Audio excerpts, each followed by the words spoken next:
जेव्हापासून कर्नाटकामध्ये काँग्रेसचं सरकार आलंय तेव्हापासून सातत्याने हिंदू विरोधी भूमिका घेण्याचं काम सुरू आहे.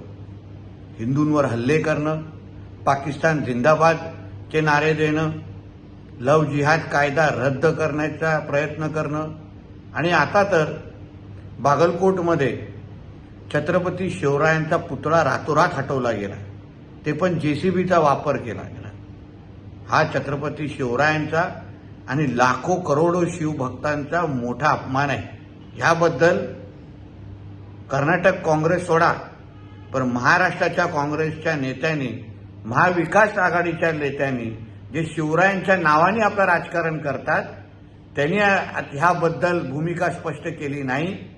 ह्या पुतळ्याला परत बसवण्याच्या बद्दलची भूमिका स्पष्ट केली नाही, तर त्यांना महाराष्ट्रामध्ये फिरून द्यायचं का ह्याचा विचार आता सामान्य जनता निश्चित पद्धतीने करेल.